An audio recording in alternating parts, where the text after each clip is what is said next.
welcome. Thank you. So I've obviously been reading a few bios in the lead up to this interview, and I've seen your name against a couple of different titles. Agriculturalist, crop diversity advocate, biodiversity warrior was my favourite. Really? Yep. But how do you describe what it is that you do? Luckily, I don't usually have to. What most people associate me with is the Svalbard Global Seed Vault, this place near the North Pole where we're storing a lot of seeds. But I usually just tell people I work in the area of crop conservation, conserving the biodiversity of our agricultural crops. I wish there were a title, some one word that could describe it, but I haven't found it yet. We'll have to work on that. Please. So you did mention that you're best known for your work on this Svalbard Seed Vault. But if, for someone who's not heard of that, can you tell us a little bit about what it is, what the purpose is? Sure. Well, the Svalbard Global Seed Vault at one level is kind of a tunnel in the mountain, and at the end of the tunnel we have a room where we're storing seed samples. Each sample is about 500 seeds, and we're storing samples of 864,000 different crop varieties. This is much of the biodiversity of the world of these particular crops. So, for example, we have more than 100,000 different kinds of wheat there. And the reason we're doing that is we don't want these varieties to become extinct, because they're all a little bit different, one for the other. And we feel that some of those differences, those traits that a particular variety might have, could be useful in the future. They might taste different, or they might be resistant to a disease or a pest. They might be more heat tolerant than other varieties. So we want to save all of that diversity, not just the varieties, but the diversity, so we can have access to it in the future. So I guess this is an issue of food security. Yep. That's one word, term that kind of gets thrown in association with that. I guess food security isn't really a new issue, in that, you know, for centuries we've been making sure that we can supply food for a growing population. Is there more of an urgency now? What brought this particular seed vault in? Yeah. Well, I think that absolutely food security is I think a major issue in the world today. It doesn't mean, unfortunately, that the politicians are all talking about it, or even the academics are talking about it. But when you look forward, not very far into the future, let's say 2050, the middle part of this century, the world needs to produce something like 50 to 70% more food. And how are we going to do that? With less land and probably less water, maybe even less fertilizer. This is not going to be easy. So what we're going to need are crops that are well adapted for growing in bad conditions, including new climate conditions. And so the reason that we wanted to have a seed vault was to conserve that diversity, because it's what helps us enable the crops to adapt to new conditions. You mentioned the new climate changes and security in the face of that. Is it an optimistic outlook in terms of having this preservation of the seeds and having the biodiversity in the future? Well, I am optimistic, because when I'm in this room surrounded by hundreds of thousands of different crop varieties, you know, I feel like that's a lot of potential for the future of agriculture. It represents many options for what our crops can be in the future, and options are exactly what we need. On the other hand, I'll say that we need more plant breeders working in this field, because it's not enough just to have these seeds in a seed vault near the North Pole being conserved just in case. They actually have to be used. They have to be bred so that we have new varieties for new climates. So yes, I'm optimistic, but on the other hand, I realize that there's still some big challenges that we face. You mentioned standing in the vault. Yes. How big is it? How does it feel to be in there? First of all, it feels really cold because to conserve seeds for the long term, you have to freeze them. And one of the reasons that we constructed the vault in this place, it's 78 degrees north. So if you have a globe at home, what you want to do is look at the North Pole and then look at almost the closest landmass from the North Pole. So you sort of go south a little bit towards Norway, and you'll see a little group of islands, and this is where the seed vault is. So we wanted a place that was naturally cold, because it would naturally freeze the seeds, and we get temperatures of about -5 Celsius just naturally inside the mountain there. So it first and foremost feels cold, but I'm humbled by being there, because this diversity, if you really think about it, where did it come from and how long has it been here? Every one of those varieties represents an unbroken chain of evolution. All of the ancestors of those varieties have survived up until this point, and you can hold those seeds in your hand and in many cases say, this is the last of the seeds of this variety. So I think that's very humbling and very emotional to be standing in that room thinking this is not just the history of agriculture, the living history of agriculture represented in this room, it's also the future of agriculture. That's an amazing feeling. I mean, it's very, I suppose the first time I can go down in that room and not feel a tingle is probably the message to me that it's time for me to retire. Do you have a favorite? Yes, I do, yes. Well, I have a couple of favorites. I mean, there are a couple of things I'm really impressed by that they're there. Even something like potatoes, because it's not easy to get seeds for potatoes, and we have hundreds of varieties of potatoes here, so I'm very impressed by that. But okay, I have a favorite, and that is a crop that you actually grow here in Australia, and particularly in Western Australia, and you have a little bit of plant breeding going on with it too, some impressive plant breeding, and it's called lathyrus. The common name is grass pea, and it's a fascinating crop. Want me to tell you something about it? It's a little legume. It's a sweet pea, so it's a beautiful little plant, delicate green leaves, and very pretty blue, white, or purple flowers. It's very high in protein. It's heat resistant, it's drought tolerant. In a few places in the world they use it as a food crop.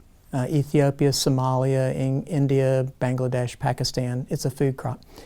And it's the last crop that will die in a big heat wave or drought.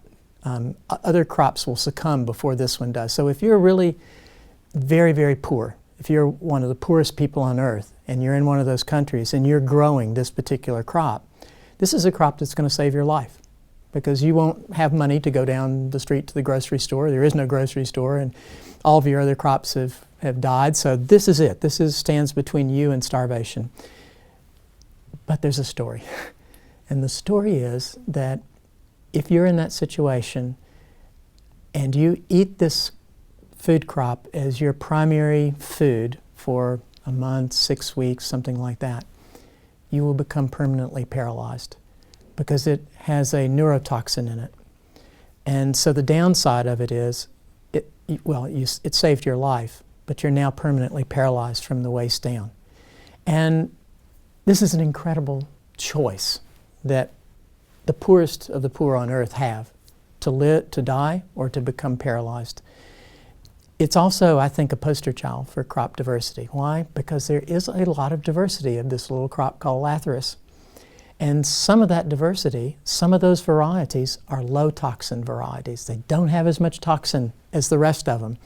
So we need scientists in this world and plant breeders who are using those low toxin varieties and breeding them to come up with new modern varieties that combine the best things of this crop. The high protein, it's by the way, great tasting. I'm growing it on my farm. But yet, you know, low in toxin. So people can get all the good qualities but not the bad qualities. So you mentioned, I'm going to change the topic entirely. Well, not quite entirely. But you just mentioned you have a farm at home. Yes. Has agriculture and farming, has this always been a part of your life? Yes, it has. I actually grew up in the city, but my grandmother, who I was very close to, owned the family farm and ran the family farm. It was a very traditional family farm. I remember when the first tractor came and half of the mules on the farm left. That almost makes me prehistoric. But we grew a lot of different kinds of crops. And I think that, you know, let me back up and say that if you ask somebody, why do you do what you're doing today? Usually the kind of answer you expect to get is, well, I studied this in university, then maybe I went to graduate school and I got another degree in this. They give you that kind of linear history. I don't think that's the way it works in the real world. I think in the real world, It's like, how did you choose your spouse or your significant other? You didn't go down this logical list of, you fell in love. And in my case, I really loved the family farm. I loved my grandmother. I loved agriculture. And my grandmother wanted me to be a farmer, and she kept asking, don't you want to be a farmer? And I never gave her the right answer, because I couldn't imagine myself being a farmer, because I come from the city, but I still had these roots. And so it was a long time before it dawned on me that, my gosh, I don't actually have to be a farmer to be involved in agriculture. I can do things that I'm really capable of doing. And that's, I haven't looked back since then. That's been a long time ago. That's a lovely story, though. I think it's, yeah, it's something that people relate to. When you stop and you actually think and you look back on it, there's a passion there, isn't there? Well, you know, in my family, my father's side, my father was a judge. His father was the head of the housing authority that built low-income housing in the town where I grew up. On my mother's side, they were farmers. In our perception, both sides of the family were involved in public service. One, very clearly public service, working for the government and doing things. But we always regarded farmers as having the highest, most esteemed profession in the world. And they were public servants. They were producing our food. So when I figured out that I could marry those two tenets in my life, I felt very much at home and realized that that was going to be a satisfying, fulfilling career for me. So I guess you said it took a while for you to kind of come to the point that you don't have to be a farmer to be Yep. involved in agriculture. Did you have another idea of something that you wanted to be when you grew up? Well, for a while I assumed I'd be a politician. Help me. And then I thought I would be, maybe I would be a university professor or teacher or something like that. I did, after a while, do that.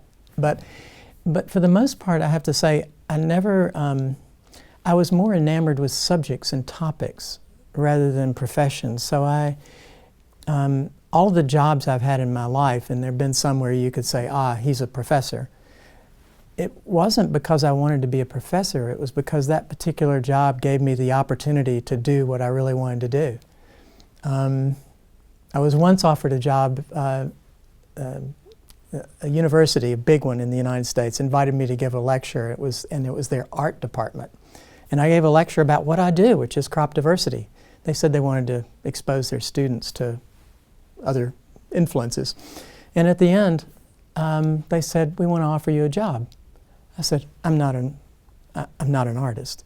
Yes, but we like the way you deal with our art students, and we think it would be good for you to hang out with them, for them to hang out with you. Would you do that? I didn't end up doing it, but the point of the story was that I said to them, I said, you know, there is one title I've always wanted, artist in residence, because it implied you could do whatever you wanted to, and it was art. And they looked at me very seriously and they said, oh, we can give you that title, which was in a way confronting me with a truth that I'd been living with for a long time, but I didn't take the job. You're being confronted with the possibilities. Exactly. Yeah, that's all right. You've realized your dreams. Well, that's it. I mean, have you? I mean, obviously you've talked about how the aspirations have changed, and you find yourself doing something that you love. Is there still something more that you want to achieve? Yeah, there are several things, and I can't imagine retiring. I just don't. I don't care to watch TV, so or do any of those kinds of things. I don't have those types of hobbies or diversions, and so I get a lot of fulfillment and happiness in my life from doing the kind of work I do. So there are a few, I would say, fairly big, wild, crazy ideas that I have, other than building a seed vault near the North Pole, which is crazy enough. It sounds funny, actually, when you think back at it. There's an island in the North Pole with a cave with a very large vault. Does it have a lock? Many. It sounds like something out of a James Bond film.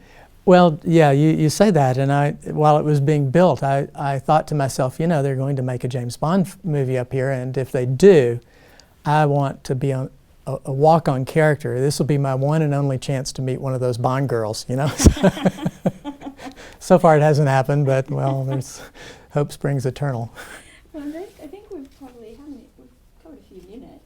One question I do have though. Yeah. It's probably not as serious as the others, but when I look at what you have done, I mean, there's been 150 countries kind of were convinced to work together. In '96, you've got contributions to the seed bank from every country in the world, and when I think about it, I just think that it must take an extraordinary amount of skillful negotiation and influence. And I guess the question I'm thinking is, do you still have to do the washing up at home? Oh, are you kidding? Of course. I used to do all the cooking, but my wife is actually a little bit better cook. But yeah, we divide all that stuff, and we have big gardens, so it's yes, definitely. And that is all I think that we have. Does anybody else have any questions while we have the opportunity? Nat, can you just talk to Cary about what his perspective was as a teenager doing science? I want to sort of capture that stick with it story. Yeah. Because science out of a textbook is a very different experience to what's being lived by people like Cary. Wouldn't mind exploring that a little bit. Yeah, did you like it in high school? Was science something that grabbed you? At that age, and I had mixed feelings about science. And partially because I was always a very pragmatic kid. I never got a big thrill in studying things that I didn't see any point of studying, that were irrelevant in my mind at that time. I must tell you that having grown up a bit since then, I've now found that all the things that I thought were irrelevant then are the things that I regret the most not having taken and studied. So obviously I wasn't making very good choices. But my introduction to genetics was I had an aquarium at home, and I had guppies in it. That's the most common aquarium fish, I think, and I wanted to breed them for color. And in order to breed them for different color variations, I had to study genetics. So by the time I got to biology and genetics classes in high school, genetics usually in those days was at the back of the book. So you were lucky if you even got there during the course of the year. So I immediately flipped to the back of the book and saw what was in the genetics section of the book, and I realized I already knew all of that stuff, and so I was totally bored. Didn't want to take that course. So I had a lot of those kinds of experiences, but I think the big answer to that question is that these days, no matter what you end up studying, what academic discipline you end up studying, in the real world, you have to add other academic disciplines to it to accomplish anything in this world. There's nothing that rests totally within one academic discipline. So what you study at a university or even in high school is just the start. You need all these other kinds of skills. And luckily, if you're passionate about something, if you fall in love with a particular subject, as I did with this particular subject, then you pick up all these things easily. So yes, you have to learn genetics, but boy, I'm fascinated by the history of agriculture. And I read books that teach me, or where I'm looking at paintings of old masters, the Dutch old masters, and saying, wow, look at that watermelon variety in that painting from the 1600s. You know what variety that is? Yes. And so there's so many things to learn about whatever topic if you decide to take the blinders off, if you don't do like this, and you really fall in love with a subject, you'll never, never have a boring day in your life. And then work will be play and you'll be happy. I think that's a lovely way to end our conversation today. Thank you very much. Thank you. Pleasure.